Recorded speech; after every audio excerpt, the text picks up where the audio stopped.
from the outside, there were some things that puzzled me as to how Alice set it up. For example, she made a very clear distinction between the whole cost estimating function and scoring of legislative proposals and policy analysis. And I couldn't figure out quite why she did that, but I wasn't there more than half an hour before I recognized that it was really the right way to organize the institution. There were so many demands on the scoring staff that it would have swallowed up any chance of policy analysis if she had not separated. And it was a real struggle in our budget hearings, that is to say, the legislative budget hearings for CBO, to even maintain a policy analysis staff. They would have liked to add enormously to the scoring staff because they thought if they doubled the staff, they'd get the scores in half the time. But that isn't how it works in scoring. I mean, so that was a constant issue that kept coming up. It even came up in this, I don't know what to call it, this meeting I had with the Congressional Committee. I still think it's extremely valuable. I think it's unfortunate that appropriations committees, frankly, don't pay a lot of attention to it, nor do Senate Finance or Ways and Means when they're looking at entitlement programs. And indeed, they don't pay a lot of it, well, they don't pay any attention, frankly, to the policy evaluation work that comes out of the administration either. I didn't like Graham-Rudman very much, or what it made us do. It did have an enormous advantage. Through my time at CBO, I was frustrated by my inability to get my staff to work more with executive branch staff. It just was like pulling teeth, So, for example, the education department would cost out a certain initiative with very different numbers than we came up with.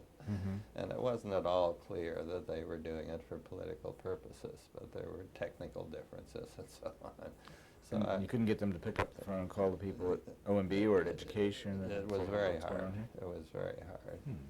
But Graham-Rudman gave us no other choice. We had to, my staff had to sit down with OMB staff, partly just on this whole issue of cutting BA to get a certain outlay effect, but all sorts of issues arose, all sorts of conceptual issues arose. And they really worked well together all of a sudden. And they gained a lot of respect for each other. I think that was important. Then in '86 we had the tax reform, which was really a huge legislative accomplishment. And it was bipartisanship at its very best. And that was, well, it was partly because of President Reagan, who I think handled it perfectly. He sort of stepped back and kept his eye on the big picture of, in his view, was lower rates, and which needed a broader base. And regardless of the issue that came up, that was essentially his response to it. Does it lower rates? And it was, the negotiations were extremely delicate. And you saw what a great legislator Rostenkowski was, who really wanted to get this through. And Packwood as well did a superb job. And the whole rule of revenue neutrality was a discipline on the process that was extremely effective. Well, that was a very extraordinary political achievement. Well, one of the ways I was very lucky when I took over CBO is that it was the era of the Reagan-Rosie scenarios. And while CBO forecasts weren't wildly different from administration forecasts, they kind of instantly gained a level of credibility in the press that really made CBO. I mean, it made CBO the go-to organization for the press to get Interesting. what Yeah. you might think of as real budget numbers. So I think CBO owes much of its success to President Reagan, actually. Uh-huh. So that just established an instant credibility with for CBO. Recently did some historical research on the Eisenhower administration and how they budgeted, Mm-hmm. and it really struck me how much the president's budget was part of the discussion. And It was the only budget. it was the only budget. Mm-hmm. And President Eisenhower, who had many, many more press conferences than presidents typically have today. I mean, he was out there, I think, more than once a month. Mm. Would use those a lot of the press conferences were about foreign policy, but there was generally some budget issue or another that would arise. And President Eisenhower would always respond by pointing to his budget. So, you know, this is what I want, basically. Mm-hmm. And you don't see presidents doing that anymore. An anecdote, when I was at OMB and the new process got started and all the rules as to what the information the administration had to follow in preparing their budget. An old budget hand said to me, "Geez, we can't get away with anything anymore." It's useful, though, to look back at when we have been more successful with the 1990 budget deal, 93 and so forth. These deals had very little to do with the congressional budget process. I mean, they were really negotiations that occurred outside the rules of all of that. Mm-hmm. And I would expect that if we could, you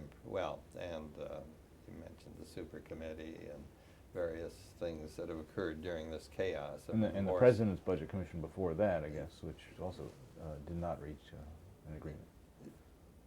The what? The Simpson-Bowles Commission. Oh, the so-called Simpson-Bowles, yes. President's Budget. Yes, yes. That didn't reach an agreement either. No, but they did put out an excellent report. Anyway, if there was to be some grand bargain, I think you could forecast that it would be outside the regular budget process. It's a little difficult to identify why things have fallen apart to the extent they have. Is it simply because we've been caught up in this larger contest between the two parties that have been increasingly polarized? And Well, that just a is byproduct. often used as an explanation. But I must say, looking at budget history, as I said before, I'd done some work on the Eisenhower administration. Also recently wrote an article about the 1983 Social Security reforms. You look back on those eras, people were pretty darn partisan. Mm-hmm. And those negotiations began with the Republicans and Democrats taking very, very different positions. The Republicans take Social Security reform adamantly, Mm-hmm. being against any payroll tax increase.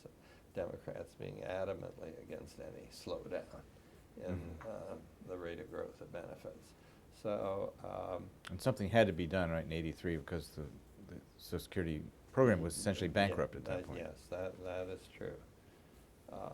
So we had something called the Greenspan Commission that President Reagan appointed to solve the problem. It didn't get anywhere. And the breakthrough came with Senator Dole sending very subtle hints that maybe, just maybe, he'd be open to a tax increase. And Senator Moynihan, being one of the few people who recognized the hints in the first place, jumping on that opportunity, and they went off and they formed a subgroup of the commission, which came up with the final compromise.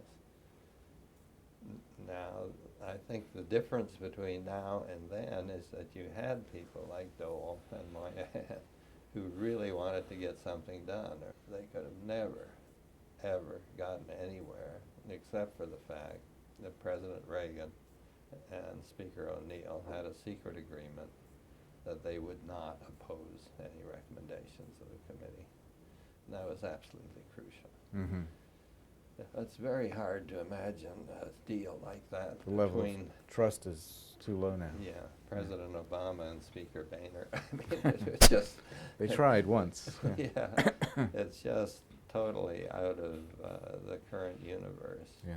But that's a long way around to saying that I don't think it's partisanship per se that is the problem. Mm-hmm. I think the real problem is the extraordinarily difficult straits we find ourselves in with being essentially on an unsustainable fiscal path, where the main reasons it's unsustainable are Social Security and health, although health cost growth has really gone down. Mm-hmm. But I'll get back to that. The other new element in the long-run fiscal picture, which I think has changed it radically, is that the huge deficits of the Great Recession and the stimulus program have essentially doubled the debt-GDP ratio from 35 to over 70%. Right. That has opened up a new threat. We're now very vulnerable to an increase in interest rates. And CBO in their baseline has a very modest increase in interest rates, but it makes interest the fastest growing expenditure in the federal government. The main expenditures are in Social Security and health, even with the lower growth of health expenditures. And Social Security and Medicare are unbelievably politically popular. So it's hard to see making much progress without reforming those two programs. Mm-hmm. And that is so difficult. Mm-hmm. And I think it's created a challenge that the budget process just couldn't withstand, would be my basic point. I think that's the real reason things have fallen apart, that we're in this impossible situation, and a situation which is incredibly vulnerable to demagoguery. The very fact that the current path we're on is unsustainable has not really been in the public consciousness, I don't think. And there hasn't been anyone, I think, really working hard to educate the public to that effect. Mm-hmm. I've talked to a lot of Canadian politicians, not a lot, but a number of Canadian politicians about how they turned that country around from a totally disastrous budget situation to getting the public opinion strongly in favor of balanced budgets and so forth. Mm-hmm. And you need something to scare people, I think, because what they did again and again, and this is both sides, both the liberals and conservatives up there, they pointed to interest. And they got themselves in a position where interest was absorbing 40% of their revenues. Mm-hmm. And they had town meetings across the country and did all kinds of things. And they really convinced the public boring is not so good when you have to pay interest. Uh-huh. Now, that's another thing we haven't had now because of these incredibly low interest rates. But maybe Congress, 5 years from now it'll be a very different situation. It could well be very different, yeah. Change the politics. Back to simplifying it, I'd put leadership on the committees, whether I would have a joint committee or not, I'm not so sure of. There was a time I favored converting the budget resolution and making it a joint resolution as opposed to a concurrent resolution, mm-hmm. which would bring the president into the bargaining process. But in a world where you can't even get the Democrats and Republicans to agree within their own parties, let alone with each other, and then add the president, I think that's a totally impractical note. I'm not very optimistic. Yeah, sure. I think, while I said, I think the next president should really make a full court press to to put us on a sustainable path. I'm not really confident the next president will. If you look at how other countries have gone from an irresponsible budget situation to a responsible fiscal consolidation, it's either because they were in a crisis, a sovereign debt crisis, or because one looked very close over the horizon. Paul Posner and I debate whether Canada was a crisis or not. Yeah.